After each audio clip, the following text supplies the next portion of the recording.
Bonsoir à toutes et à tous et merci de rester fidèles au programme du soir. C'est nous votre bienvenue dans Regard Croisé, le troisième numéro de cette semaine et dernier numéro de cette année 2025.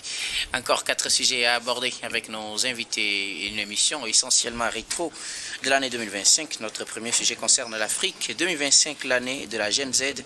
Deuxième sujet, nous parlerons encore rétro 2025, l'Afrique des coups d'État. Troisième sujet, rétro 2025 en Afrique, élections et démocratie. Puis nous terminerons bien évidemment par le Togo, un sujet qui n'est pas rétro. Faure Gnassingbé exige du gouvernement de protéger, rassembler et transformer en 2026. Et pour en parler ce soir, l'équipe du mercredi est au grand complet. Robert Kossigan à côté. Vous êtes analyste politique et président de l'AJD, Alliance Jeunesse Développement. Bonsoir Robert et bienvenue. Bonsoir docteur, bonsoir le plateau, bonsoir à tous les téléspectateurs de Niwa TV de par le monde. Voilà, nous allons vous prendre quelques heures, suivez-nous attentivement et que la critique soit positive et constructive comme l'a demandé le PC. Merci beaucoup à vous Robert Kossigan à côté. À côté de vous ce soir, Credo Tété, vous êtes journaliste et analyste politique. Bonsoir Credo et bienvenue. Bonsoir Guillaume, bonsoir à toutes celles et tous ceux qui nous suivent. Merci beaucoup à vous Credo d'avoir répondu à notre invitation. Merci. Troisième invité ce soir, Pasteur Edo Komi, vous êtes le président du mouvement Martin Luther King MMLK. Bonsoir Pasteur et bienvenue. Oui, bonsoir docteur, bonsoir à tous et à toutes. Nous sommes heureux d'arriver aujourd'hui au 31 décembre, donc grâce soit rendue à Dieu. Merci. Pour tout ce qu'il nous a fait. Merci beaucoup à vous, pasteur, d'avoir répondu à notre invitation. C'est un plaisir. Avec vous, nous allons aborder notre premier sujet. Ce sera un rétro sur la Gen Z qui s'est révélée cette année 2025 en Afrique essentiellement. Bon, on va parler de la Gen Z de l'Afrique. Les mouvements au cours de cette année 2025 ont été marqués par cette nouvelle génération qui a protesté essentiellement sur les réseaux sociaux avant de se déverser dans les rues de plusieurs pays, que ce soit au Maroc, à Madagascar, au Kenya ou dans d'autres pays. Ces jeunes se sont manifestés pour dénoncer les systèmes de gouvernance. Ils ont pu changer la gouvernance dans certains pays, dans d'autres des compromis ont été trouvés. Par ailleurs, dans d'autres pays encore, les mouvements n'ont pas totalement cessé.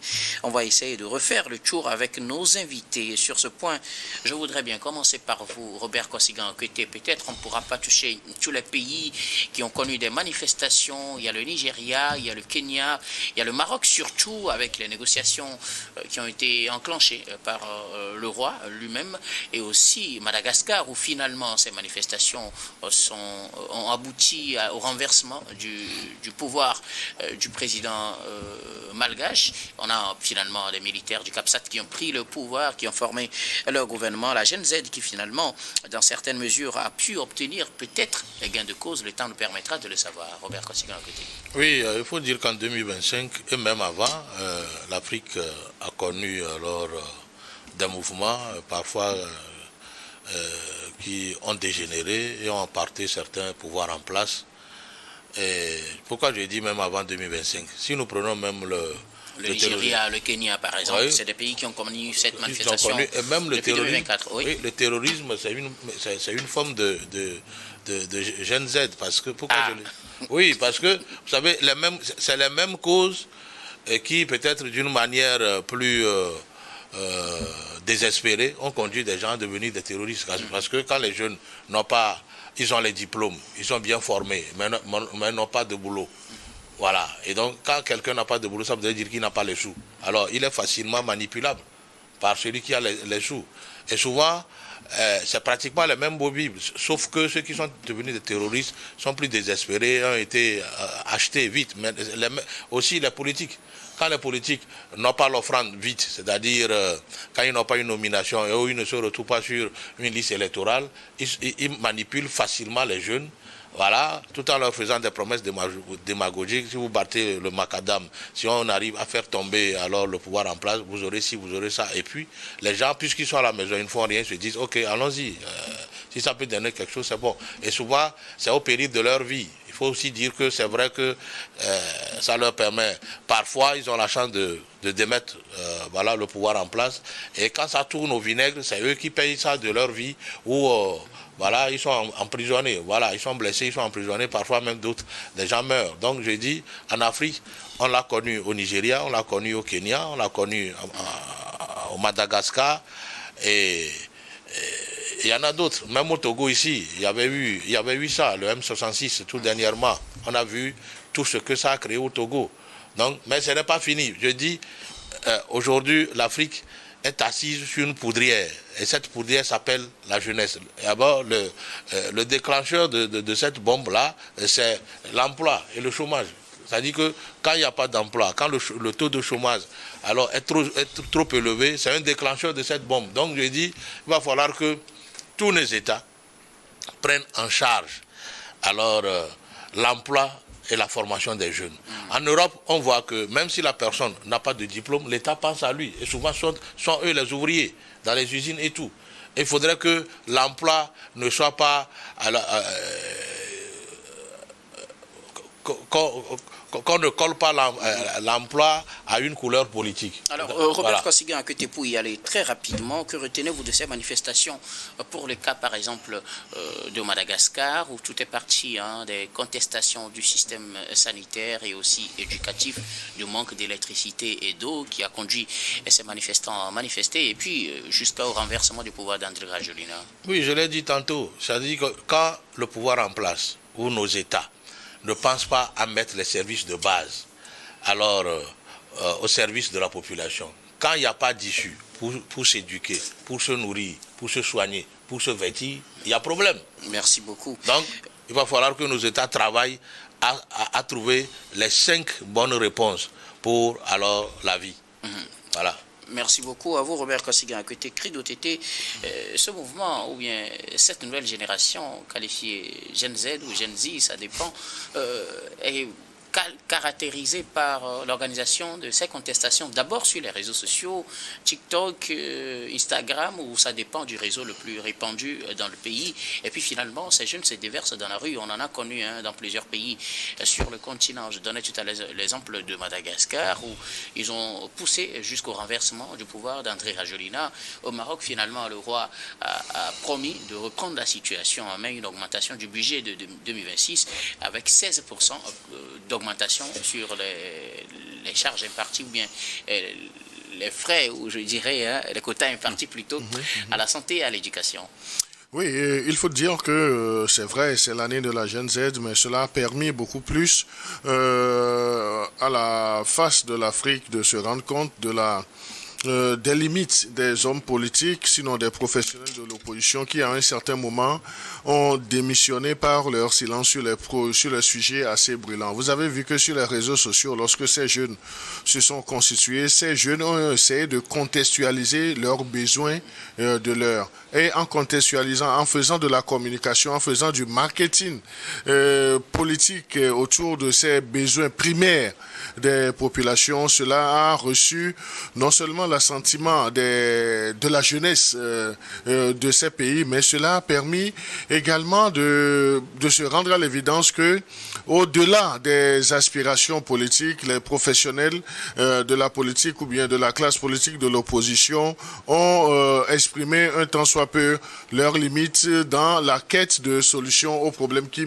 minaient ces jeunesses-là. Et cela a rapidement pris, et les réseaux sociaux sont devenus un outil très important de propagande, de communication, et cela a touché le cœur de beaucoup de jeunes et de non-jeunes, et par la pertinence même des revendications qui ont été portées. Si nous prenons l'exemple du Madagascar, vous avez vu comment c'est parti assez vite, et cela a été concrétisé par la chute du régime civil, et les militaires sont arrivés au pouvoir. Donc c'est dire que à un certain moment, lorsque les politiques ne prennent pas leurs responsabilités pour jouer le franc jeu politique, donc la contestation va quitter les cadres de discussion ou de dialogue, va aller au niveau des réseaux sociaux. Donc c'est ce qu'il faut éviter beaucoup plus, parce que la chute même de ces revendications, c'est indubitablement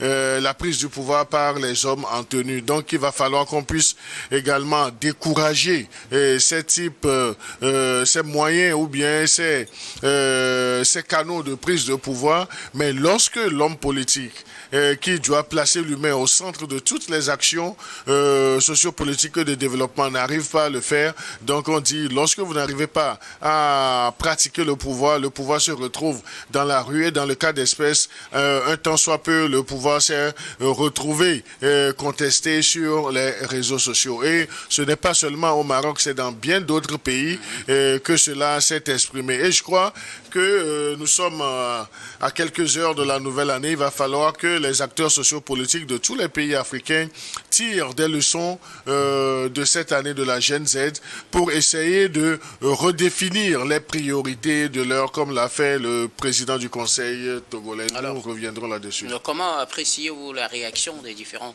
États face à ces mouvements des jeunes? Non, il faut dire que ce sont des effets surprises pour ces États. Et au début, c'est vrai qu'on a semblé minimiser l'impact de ces réseaux sociaux, mais après quelques jours, donc tous les États là qui ont été secoués, tant soit peu, ont pris la mesure de la chose. Une chose est de prendre la mesure d'une situation, mais l'autre chose est d'adapter des approches de solutions. Et je crois que cela a manqué à beaucoup d'États qui n'ont pas su réagir convenablement pour essayer de prendre en considération les revendications de ces jeunes qui se sont retrouvés sur les réseaux sociaux à travers des revendications, des dénonciations.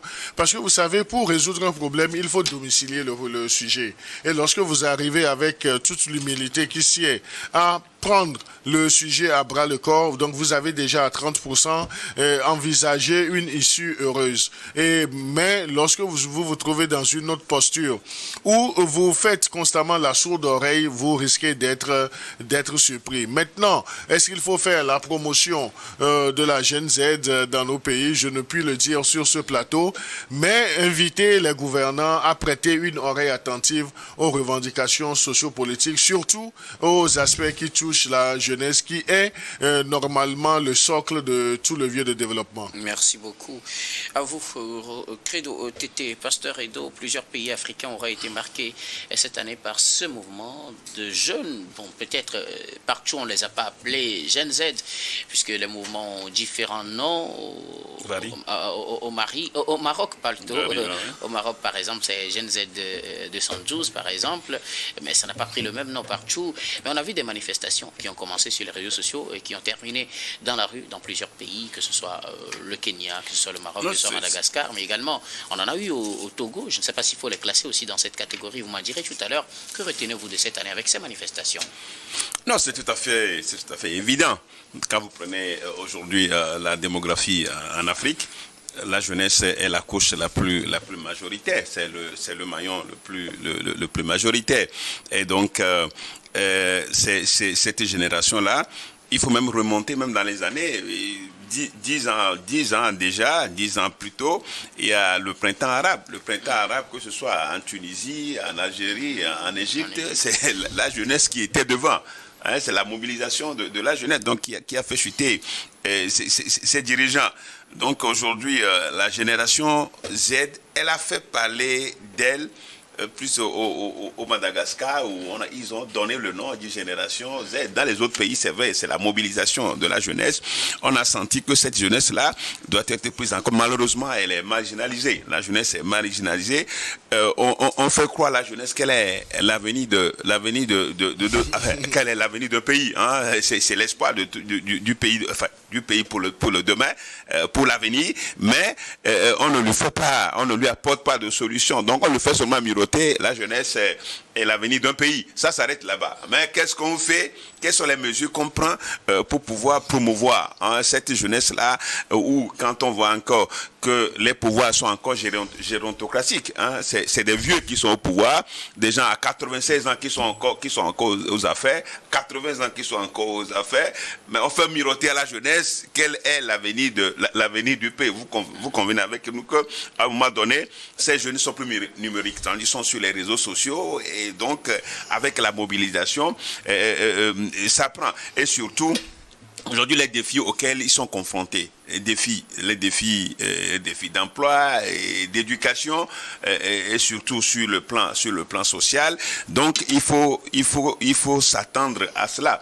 Mais malheureusement, les dirigeants africains n'ont pas pu anticiper sur ces choses. On voit ça arriver dans un pays, où il y a la mobilisation de la jeunesse qui conduit jusqu'à même à la chute d'un dirigeant, mais les autres ne prennent pas les mesures pour dire ce qui se passe dans tel pays, ça peut aussi nous arriver. Bon, on est là et puis on est surpris. Donc aujourd'hui, en 2025, on a senti quand même que cette génération est une force. Qu'il faut prendre en compte, parce que ces besoins sont là. Il y a les injustices sociales et les inégalités et la lutte, il y a la corruption. Donc cette jeunesse là dit, mais écoutez, nous on ne va pas se faire compter l'histoire, il faut agir. Et la mayonnaise prend rapidement sur tous les réseaux. Il a fallu à certains endroits qu'on coupe, dans certains pays, qu'on coupe directement l'internet pour éviter le pire. Est-ce que c'est ça la solution? C'est juste une solution temporaire qui ne va pas régler, parce qu'il faut aller profondément aux besoins, répondre aux besoins de cette jeunesse-là. Vous savez ce qui s'est passé au Madagascar. En 2 semaines, le régime est tombé. Il a fallu que le roi au Maroc puisse négocier, puisse parler avec la jeunesse. À Madagascar, le président voulait parler avec la jeunesse, mais c'était déjà encore tard, puisqu'il voulait même les intégrer au gouvernement, leur demander même le type de gouvernement qu'il veut.